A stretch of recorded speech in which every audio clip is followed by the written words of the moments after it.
Prise 2.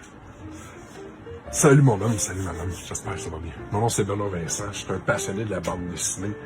Je te parle en français pour te parler de BD qui sont juste en anglais, en passant. Il y a des titres disponibles, bien sûr, en français, mais pas ceux-là.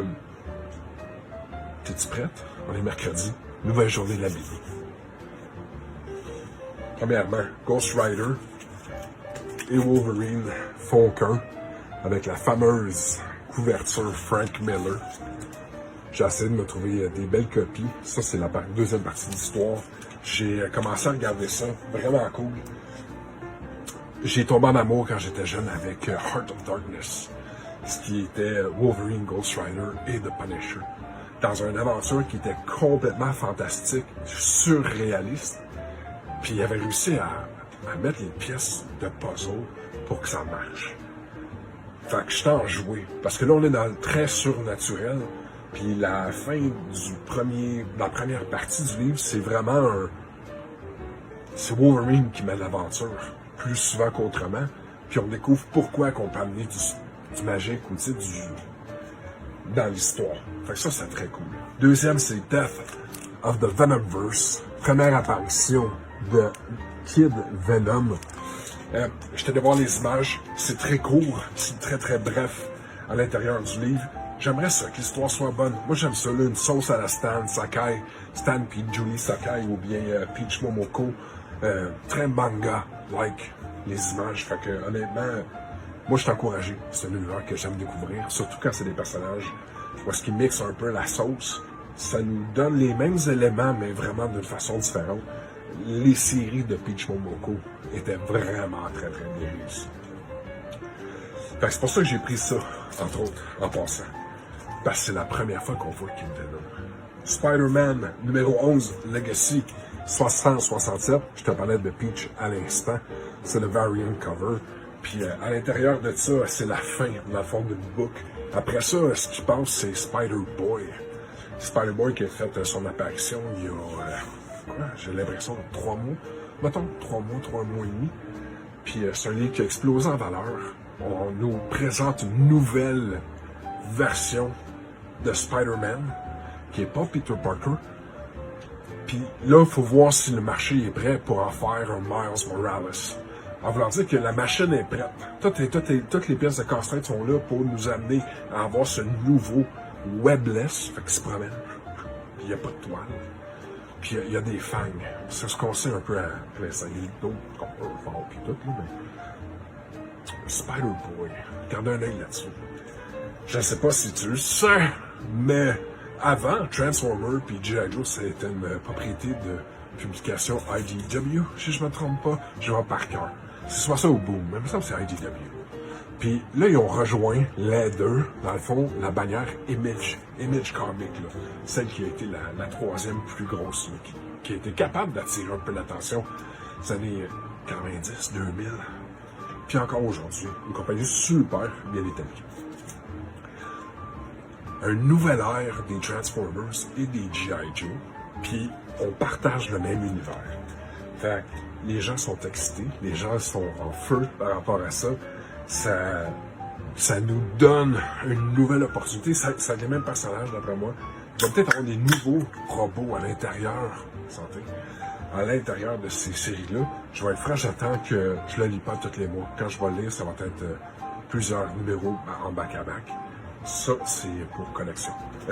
Après ça, c'est mon amour, dans le fond, pour Alex Ross. Je sais pas si tu es familier avec Alex Ross. C'est un peintre. Puis là, on est rendu à la troisième pièce de ce qu'on appelle un connective cover. Fait que toutes les... Je vais mettre une photo après, là, parce que c'est pas facile à faire, là, comme ça. Il en manque encore un. T'sais, vu que je me suis tellement bien préparé. J'ai rencontré l'auteur de cette pièce-là lors du Comic-Con, Arthur Sweden. C'est ça, dans le fond, de la pièce. Puis c'était la gamique des années 90. Alors, je pense que j'ai 97 en tête, mais peut-être que je me trompe, là. Quand que Jim Lee, au crayon, et Chris Claremont, à l'histoire, qui est le père figuratif des X-Men. Chris Claremont, c'est lui qui a écrit pas les premières ça Stanley, mais les plus grandes aventures, c'est signé Chris Claremont. Fait que cette œuvre-là, que tu as vue ici, c'est une que j'aime beaucoup. Mes X-Men favoris sont là. Et là, j'ai l'opportunité d'avoir une édition peinte. Fait en passant, j'en ai d'autres éditions de cette image-là à l'intérieur de ma collection. Ça, c'est ce que j'avais à portée de main. Il y a des pièces qui viennent significatives comme ça. J'aime particulièrement cette image-là parce que quand j'étais tout petit, ben mon père, j'avais dit, hey, il y a X-Men 1 qui sort, peux-tu aller le chercher? Puis il m'a donné des sous. J'étais allé chercher les sous, puis j'ai acheté les 4 titres de Québec. Mon père, il aimait lire mes livres, lui aussi. Quand j'en venais à la maison, mon père avait tout le temps du plaisir à lire mes comics. Quand il me voit sortir, puis je sais bon que les connecting covers, puis là, il dit, oh, wow, c'est là que Benoît, c'est dans mon fils, Benoît, c'est donc bien puis là, il se rend compte qu'à l'intérieur, c'est la même histoire, c'est bien tonton. C'est quoi, c'est juste les couvertures sont différentes, c'était pas 4, hein? Il comprenait pas ça. Là, lui, là, je venais de la perdre. Fait que c'est ma première variant cover story, d'après moi. C'est la plus ancienne que je me souviens. Par la suite, j'ai... ça, c'est quelque chose que j'ai acheté pour lire. Acheté pour lire, ça... C'est une publication de Image Comics, on en parlait un petit peu tantôt. Ça s'appelle Do a Powerbomb. Colin, j'ai-tu les... Daniel Warren Johnson puis Miles Spicer. Do a Powerbomb. J'étais un grand fan de lutte, right? Et j'avoue que j'ai le numéro 1. J'ai lu une partie du numéro 1 puis j'ai fait « Oh my gosh, this is so my jam ». Fait que j'attendais avec impatience. Oh yeah, that's the stuff. J'attendais avec impatience ça, c'est le genre d'affaire que tu lis en un après-midi. Oh, ça va être très agréable. Ça va être un univers très, très coloré. Haute en impact. C'est ma kind of stuff. Fait que ça, et éventuellement à consommer. Parce que l'affaire qui arrive, c'est pas tout le temps tout le monde qui s'en rend compte, mais il y a des trucs que tu peux te permettre que ça reste sur la tablette. Right? Tu regardes ça. Lui, j'adore Black Panther. À la limite, Black Panther, j'ai des tatoués sur ma peau. Mais ça, c'est un livre que ça faisait déjà longtemps qu'il était sorti, qui avait été publié. C'est les premières grandes histoires écrites de Stanley puis de Jack par rapport à Black Panther. Fait que ça, ben, je le sais que je peux l'avoir pas à rabais, mais si je suis patient et je suis capable de l'être, je ne paierai pas cover price pour le livre. Puis c'est pas un livre qui va prendre énormément de valeur. Parce que là-dedans, il y a des affaires, il faut que tu achètes quand c'est le temps. Dans cette veine-là, je te présente The Immortal Hulk avec la couverture peinte de Alex Ross. Est-ce que tu vois que ça ressemble? Ça, c'est un truc que tu achètes tout de suite. Je suis convaincu que ça passera pas la fin de semaine. Ça va partir tout de suite. Fait que je suis très content d'ajouter ça. C'est 1 à 50 plus 0. Fait que, tu sais, j'ai à peu près 60 comics à l'intérieur de ça.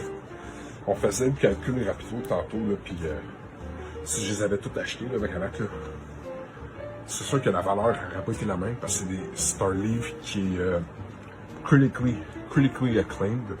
Si vous avez intérêt, je peux aller fouiller pour savoir c'est quoi. Parce que j'ai essayé de rester le plus loin possible, parce que c'est un œuvre que je veux lire. Ça m'énerve, ça m'excite, ça me stimule, parce que... It's the Age of Monsters. C'est l'ère des monstres. And no one is stronger than the Hulk. Fait ouais, je me suis empressé. J'ai pas manqué mon coup. Fait que ça ressemble un petit peu à ça, mes livres de cette semaine. J'ai hâte de mettre les nez là-dedans. Puis sur ce, j'espère que je vous ai pas trop dérangé avec ma collection de bandes dessinées. Je te dis à bientôt. Je vais en faire une édition, version en anglaise. Puis, that's it, man. J'espère que ça va bien aller. Bonne lecture. À bientôt.